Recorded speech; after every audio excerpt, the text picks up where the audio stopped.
என் இனிய தமிழ் மக்களே, இயக்குனர் இமயம் பாரதி ராஜாவிற்கு புகழ் வணக்கம். தமிழ் சினிமாவிற்கு நிலத்தையும் தமிழ் மக்களுக்கு தன் தளராத நட்புறவையும் இந்த பேராளுமைக்கு ஒரு புகழஞ்சலி.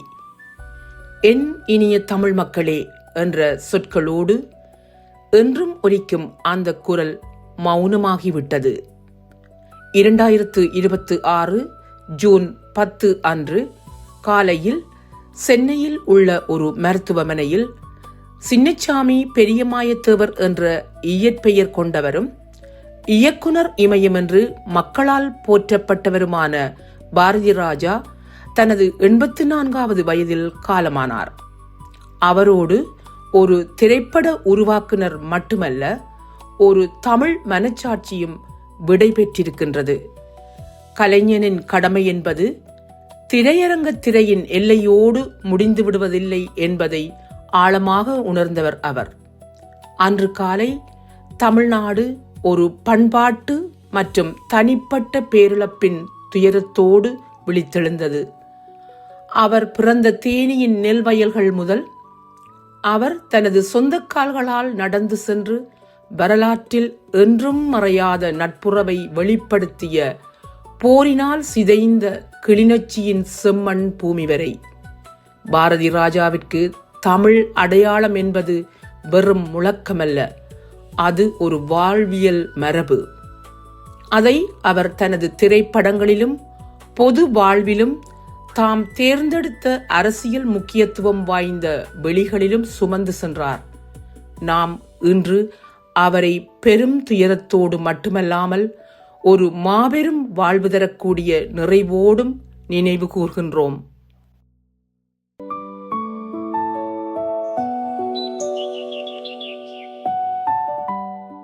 தமிழ் மண்ணின் மகன், இளமை காலமும் உருவாக்கமும். அவர் 17 ஜூலை 1941 அன்று அன்றைய சென்னை மாகாணத்தின் மதுரை மாவட்டத்திற்கு உட்பட்ட தற்போதைய தேனி மாவட்டம் அல்லி நகரத்தில் பிறந்தார். அது ஒரு விவசாய பகுதி. மக்கள் பருவநிலைகளின் சுழற்சிக்கு ஏற்ப வாழ்ந்தார்கள்.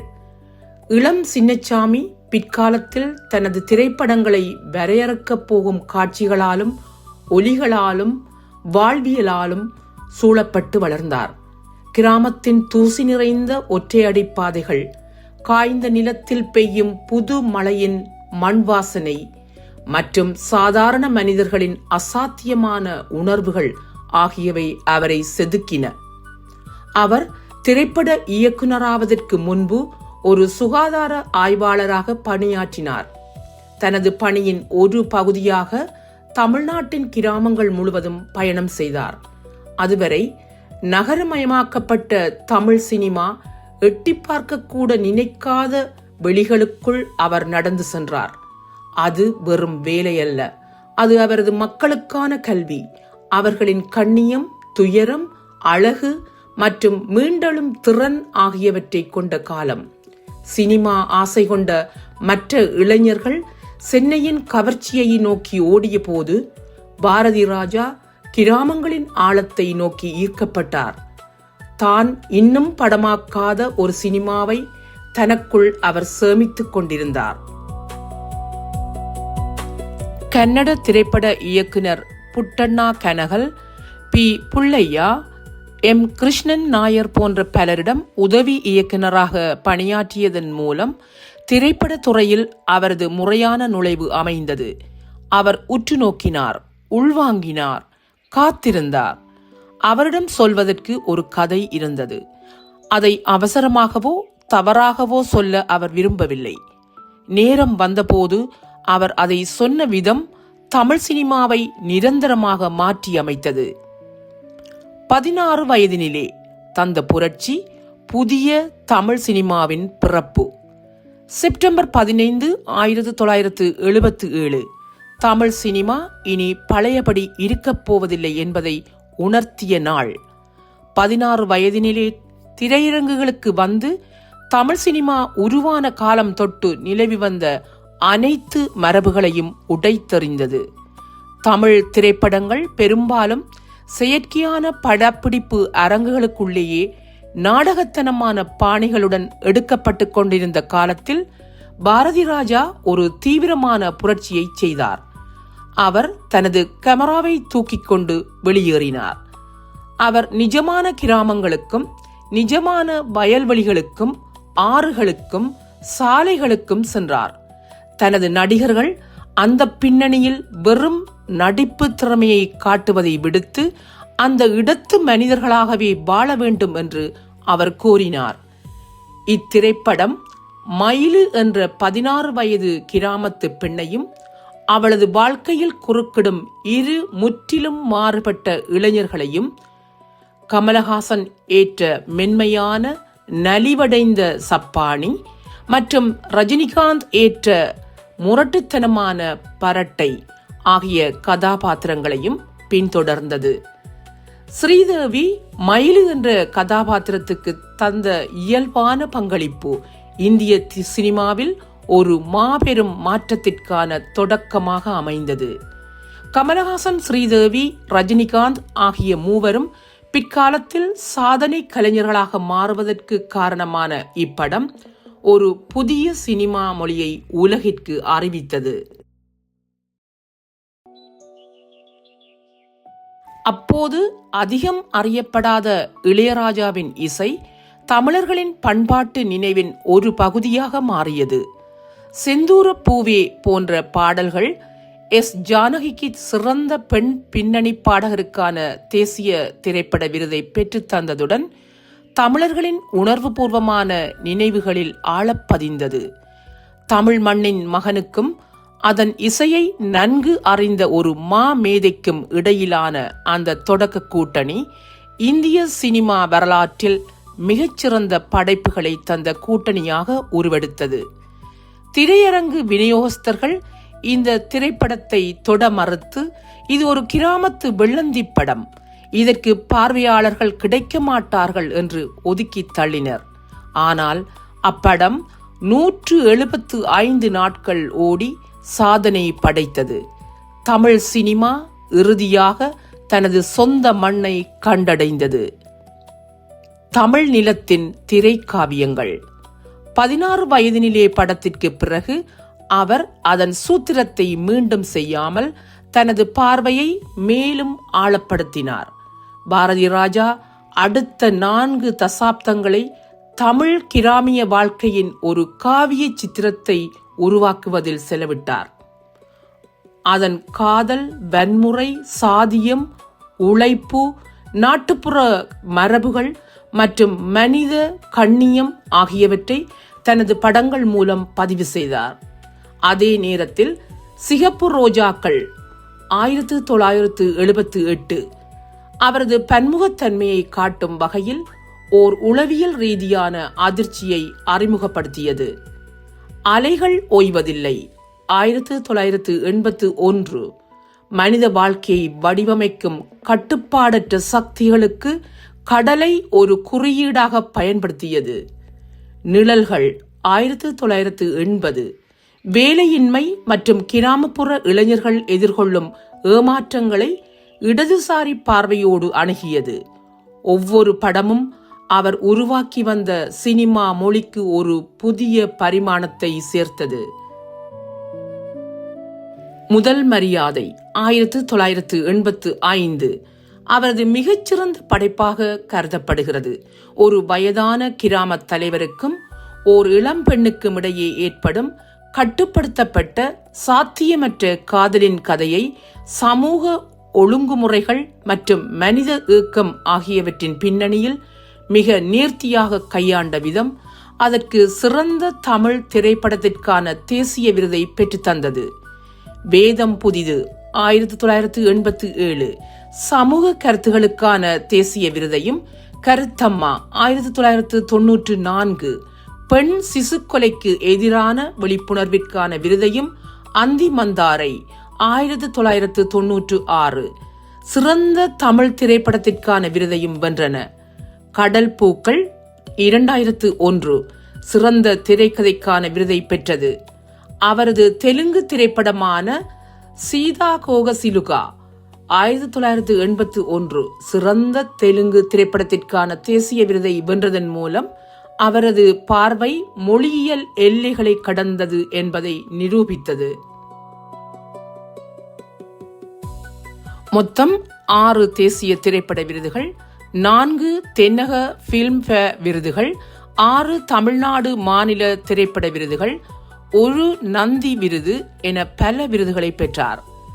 இந்திய அரசு 2004ஆம் ஆண்டில் அவருக்கு பத்மஸ்ரீ விருது வழங்கி கௌரவித்தது. தமிழ், தெலுங்கு, இந்தி என பரந்து விரிந்த அவரது 44 திரைப்படங்கள் ஒரு சமூகத்தின் சுய விவர படமாக திகழ்கின்றன. அவர் புதிய நட்சத்திரங்களை உருவாக்கியவராகவும் திகழ்ந்தார். திரைப்பட வரலாற்றில் தனது படங்களில் அறிமுகமாகும் நடிகர்களின் பெயர்களை ஆர் என்ற எழுத்தில் தொடங்குமாறு மாற்றுவதை ஒரு வழக்கமாக கொண்டிருந்தார். ஆனால் விருதுகளும் எண்களும் அவர் செய்த சாதனையை முழுமையாக விளக்கிவிட முடியாது. பாரதி ராஜா செய்தது என்னவென்றால், தமிழ் சினிமா தன் முகத்தை தானே நேர்மையாக பார்ப்பதற்கான அனுமதியை வழங்கியது. கிராமத்து பெண்ணை ஒரு செயற்கையான கற்பனை பாத்திரமாக பார்க்காமல் ஒரு உண்மையான உலகின் நன்னெறி மற்றும் உணர்வு மையமாக பார்க்க வைத்தார். சினிமா யாரிடம் போய் சேர வேண்டுமோ அந்த மக்களிடமே அதை திருப்பிக் கொடுத்தார். பாக் ஜாலசந்தியை கடந்த தமிழ் நெஞ்சம், ஈழத்துடனான நட்புறவு. பாரதி ராஜாவை பற்றி முழுமையாக பேசுவது என்பது அவரது அரசியலை பேசுவதுமாகும். அது அவரது கலையின் கூடுதல் அங்கமல்ல, மாறாக அதன் நீட்சி. இலங்கை தமிழர்கள் ஏதோ அண்டை நாட்டு பிரச்சினை அல்ல, அவர்கள் நம் தொப்புள் கொடி உறவுகள். அவர்களின் போராட்டம் தமிழர்களின் போராட்டம், அவர்களின் இரத்தம் தமிழர்களின் இரத்தம் என்பதை பாரதி ராஜா ஆழமாக உணர்ந்திருந்தார்.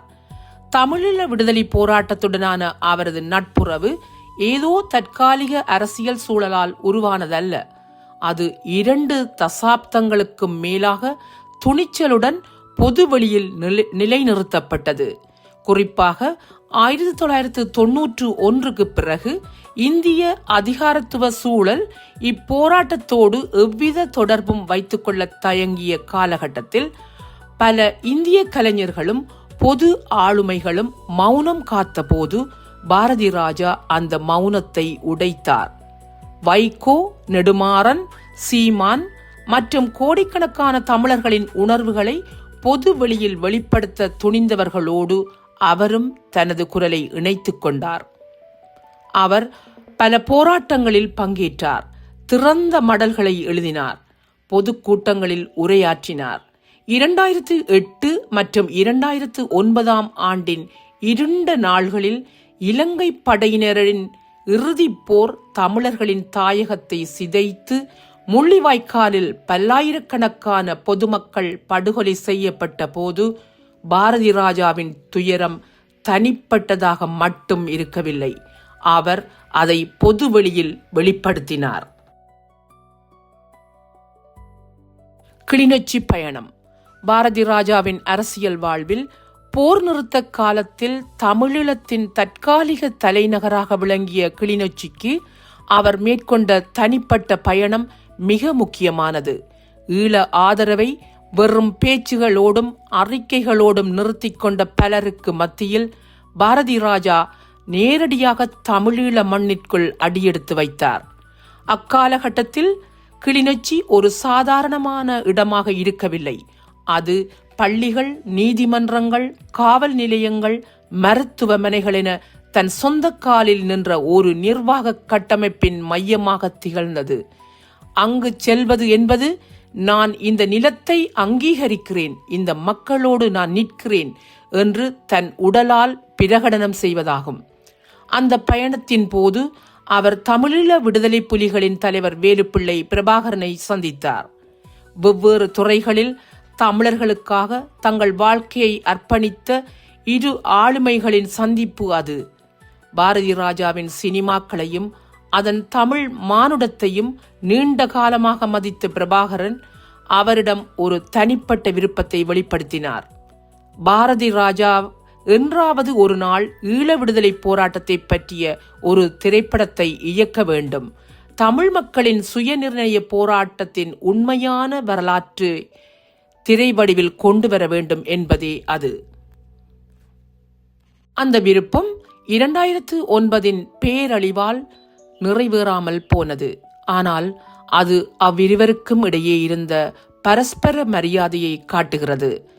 தலைவர் பிரபாகரன் பாரதி ராஜாவை தமிழ் பண்பாட்டு இறையாண்மையின் ஒரு சக பயணியாக கண்டார். பாரதி ராஜாவும் கிளிநொச்சி மக்கள் தங்களில் வீடுகளை பேணி நிறுவனங்களை உருவாக்கி தங்கள் குழந்தைகளை படிக்க வைப்பதை தான் திரையில் காட்டிய அதே தமிழ் சமூகத்தின் நீட்சியாக கண்டார். பாரதி ராஜா கிளிநொச்சியிலிருந்து ஒரு சாட்சியமாக திரும்பினார். தான் கண்ட மக்களின் ஆசைகளையும் கண்ணியத்தையும் பற்றி பேசினார். செய்தி அறிக்கைகள் மூலமாக மட்டுமே ஈழப் போராட்டத்தை அறிந்திருந்த தமிழ்நாட்டு மக்களுக்கு பாரதி ராஜாவின் சாட்சியம் ஒரு மானுட புரிதலை ஏற்படுத்தியது. அவரது அந்த ஆதரவு 2009 பிறகும் முள்ளிவாய்க்காலின் நீண்ட வடுக்களுக்கு பிறகும் அவரது வாழ்வின் இறுதி ஆண்டுகள் வரை தடையின்றி தொடர்ந்தது. தனிப்பட்ட இழப்பும் இறுதி ஆண்டுகளும். பாரதி ராஜாவின் இறுதி ஆண்டுகள் எந்த ஒரு பொது கௌரவத்தாலும் ஈடு செய்ய முடியாத ஒரு பெரும் துயரத்தால் சூழப்பட்டிருந்தன. 2025 மார்ச் மாதத்தில் அவரது மகனும் நடிகரும் இயக்குனருமான மனோஜ் பாரதி ராஜா தனது தந்தையின் தாஜ்மஹால் திரைப்படத்தின் மூலம் அறிமுகமானவர். தனது 48வது வயதில் காலமானார். தன் உலக பார்வையை தனது கலையில் கொட்டிய ஒரு தந்தைக்கு தன் பாதையையே தேர்ந்தெடுத்த மகனை இழப்பது என்பது ஆழமான தனிப்பட்ட வடுவாக அமைந்தது. 2025 பிற்பகுதியில் அவரது உடல்நிலை நலியத் தொடங்கியது. சுவாசக் கோளாறு காரணமாக சென்னையில் உள்ள மருத்துவமனையில் அனுமதிக்கப்பட்ட அவர் வயது முதிர்ந்த காலத்திற்கே உரிய பாதிப்புகளால் மருத்துவ கண்காணிப்பில் இருந்தார். திரையுலகினர் பலரும் அவருக்கு தங்கள் அன்பையும் ஆதரவையும் வெளிப்படுத்தினர். 50 ஆண்டுகள் தமிழ் சினிமாவிற்கு ஆன்மாவை ஈந்தவரை திரையுலகம் சூழ்ந்து நின்றது. அவர் 2026 ஜூன் 10 அன்று அதிகாலையில் தனது 84வது வயதில் இயற்கை எய்தினார். தமிழகத்தின் துயரம், தலைவர்களின் அஞ்சலி. அவரது மறைவுக்கு தமிழ்நாட்டின் பல்வேறு தரப்பிலிருந்தும் இரங்கல்கள் குவிந்தன. தமிழ்நாடு முதலமைச்சர் ஜோசப் விஜய், நாம் தமிழர் கட்சியின் தலைமை ஒருங்கிணைப்பாளர் சீமான், இசைஞானி இளையராஜா, கங்கையமரன், நடிகர்கள் சூர்யா, சிவகுமார் மற்றும் கவிப்பேரரசு வைரமுத்து ஆகியோர் இன்னும் மற்றும் பலர் அவரது சென்னை இல்லத்திற்கு சென்று அஞ்சலி செலுத்தினர். தெலுங்கு திரையுலகின் சிரஞ்சீவி மற்றும் பவன் கல்யாண் ஆகியோர் இந்திய சினிமாவிற்கு இது ஒரு பேரிழப்பு என்று தங்களது இரங்கலை தெரிவித்தனர். ஆந்திரா முதல் உலகெங்கிலும் உள்ள புலம்பெயர் தமிழர்கள் வரை தங்களது ஆழ்ந்த இரங்கலை வெளிப்படுத்தினர். தமிழ்நாடு அரசு அவருக்கு அரசு மரியாதையுடன் இறுதிச் சடங்குகளை நடத்தியது. அவரது உடல் இறுதிச் சடங்கிற்காக 2026 ஜூன் 11 அன்று அவரது சொந்த ஊரான தேனிக்கு கொண்டு செல்லப்பட்டு அவர் நேசித்த தமிழ் மண்ணில் விதைக்கப்பட்டது. அவரது நட்புறவை என்றும் மறவாத ஈழத்தமிழர்களிடமிருந்து வந்த இரங்கல்கள் தனித்துவமான மதிப்பை கொண்டிருந்தன. ஒரு இந்திய பொது ஆளுமை தங்களுக்கு ஆதரவாக நிற்பதற்கு என்னென்ன விலையை கொடுக்க வேண்டியிருக்கும் என்பதை அவர்கள் அறிந்திருந்தனர். அந்த விலையை பாரதி ராஜா எவ்வித புகாருமின்றி செலுத்தினார் என்பதை அவர்கள் நன்றியோடு நினைவு கூர்ந்தனர். மரபு, அவர் விட்டுச் சென்ற மண். பாரதி ராஜாவிற்கு பிந்திய தமிழ் சினிமா என்பது கிராமிய வாழ்வியலுக்கு பதில் சொல்ல கடமைப்பட்ட ஒன்றாக மாறியிருக்கிறது. சாதியம், வர்க்கம் மற்றும் கிராமப்புற அனுபவங்களை முதன்மைப்படுத்தும் இன்றைய தலைமுறை இயக்குநர்கள் 16 வயதினிலே படத்தின் மூலம் பாரதி ராஜா அமைத்துக் கொடுத்த பாதையில் தான் பயணிக்கிறார்கள். அவர்கள் எப்போதும் அவரது பெயர் சொல்லாமல் இருக்கலாம். ஆனால் நிஜமான தமிழ் சூரிய வெளிச்சத்தில் எடுக்கப்படும் ஒவ்வொரு காட்சியும் எளிய மக்களின் கதைகளும் அவரது மரபையே சுமந்து நிற்கின்றன. அவர் எந்த ஒரு விருதிற்கும் அப்பாற்பட்ட ஒரு முன்மாதிரியை விட்டுச் சென்றுள்ளார். ஒரு கலைஞன் என்பவன் தன் மக்களோடு ஒன்றிணைந்தவன் என்பதே அது. பாரதி ராஜா தனது கலையை தன் மக்களிடமிருந்து பிரிக்கவில்லை. அவர் தமிழ் உலகை ஒன்றாகவே கண்டார். அது எல்லைகளால் பிரிக்கப்பட்டிருந்தாலும், ஒரு போரினால் சிதைக்கப்பட்டிருந்தாலும், மொழி, பண்பாடு மற்றும் பகிரப்பட்ட மானுடத்தால் அது ஒன்றுபட்டே இருக்கிறது என்பதை தனது சினிமா மூலம் உணர்த்தினார். அவரது என் இனிய தமிழ் மக்களே என்ற சொற்றொடர் வெறும் வெற்று முழக்கமல்ல, அது ஒரு தொப்புள் கொடி உறவின் பிரகடனம். அதை அவர் சொல்லும் போதெல்லாம் கதை சொல்லிக்கும் மக்களுக்குமான உறவு வணிக ரீதியானது அல்ல, அது புனிதமானது என்பதை நினைவூட்டினார். அவர் அவர்களில் ஒருவராக இருந்தார். அவர்களின் கதைகளை சொன்னார். அவர்களுக்கு கடமைப்பட்டவராக இருந்தார். அந்த கடமைப்பாடு அரசியல் துணிச்சலின்றி பேச முடியாத எல்லைகளுக்கு அப்பால் வாழும் ஈழத்தமிழர்களுக்கும் பொருந்தும் என்பதை அவர் உணர்ந்திருந்தார். அவர் கிளிநொச்சிக்கு சென்றார். தலைவர் பிரபாகருடன் அமர்ந்திருந்தார். சாட்சியம் அளித்தார். தாயகம் திரும்பி உண்மையை உரக்கச் சொன்னார். விடை பெறுகிறோம். தேனியின் நெல் வயல்கள் மீண்டும் அறுவடை காலத்தில் பொன்னிறமாக மாறும். தமிழீழத்தின் செம்மண் சாலைகள் தங்களை நம்பிக்கையோடு கடந்த மனிதர்களின் நினைவுகளை தாங்கி நிற்கும். அவற்றுக்கு இடையில் தமிழர்களின் நெஞ்சங்களில் பாரதி ராஜா என்றும் அழியா புகழுடன் நிலைத்திருப்பார். அவர் ஒரு குறையற்ற மனிதர் அல்ல. குறையற்றவர் என்று சொல்வது அந்த மனிதரின் உண்மை வாழ்விற்கு செய்யும் மரியாதையாகாது. ஆனால் அவர் தன் கொள்கையில் உறுதியான மனிதராக இருந்தார். தனது கலைக்கு, தனது மக்களுக்கு, தான் உணர்ந்த உண்மைக்கு உண்மையாக இருந்தவர். தமிழ் சினிமா அவரை என்றும் நினைவு கூறும். ஆனால் அதைவிட ஆழமான துயரம் தமிழ் மக்களுக்குரியது. ஒரு சுகாதார ஆய்வாளராக தன் வாழ்க்கையை தொடங்கி பின்னாளில் புகழ்பெற்ற இயக்குனராக உயர்ந்த ஒரு மனிதனை தங்கள் சொந்த சகோதரனாக கண்ட மக்கள் அவர்கள். தங்களை படமாக்கிய, தங்களோடு நின்ற, என்றும் முகம் திருப்பாத ஒரு மனிதனை அவர்கள் இழந்து நிற்கிறார்கள்.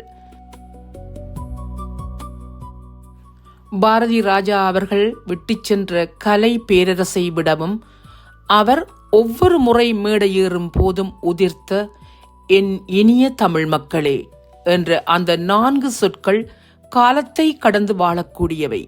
அது வெறும் மேடை பேச்சிற்கான தொடக்க உரை அல்ல, மாறாக உலகெங்கும் வாழும் ஒட்டுமொத்த தமிழர்களையும் ஒரே புள்ளியில் இணைத்த ஒளிரும் அன்பு பாலம். வரும் தலைமுறையினர் அவரது திரைப்படங்களை நேரடியாக திரையரங்குகளில் பார்க்கும் வாய்ப்பை இழந்திருக்கலாம். ஆனால் அந்த ஒற்றை வரி அவர்களின் காதுகளில் ஒலிக்கும் போதெல்லாம் மண்ணின் மீதான பற்று, எளிய மனிதர்களுக்கான கலை மற்றும் எல்லைகள் கடந்த தமிழ் நட்புறவு ஆகிய பாரதி ராஜாவின் ஒட்டுமொத்த வாழ்க்கை பாடமும் அவர்களுக்குள் புதிய வீரியத்துடன் உயிர்த்தெழும். இயக்குனர் இமயம் மறைந்திருக்கலாம், ஆனால் அவர் விதைத்துச் சென்ற இந்த அன்பு முழக்கம் இனிவரும் தலைமுறைகளுக்கும் தமிழினத்தின் அடையாளத்தை முன்னோக்கி எடுத்துச் செல்லும் ஒளியாக என்றென்றும் வழிகாட்டும்.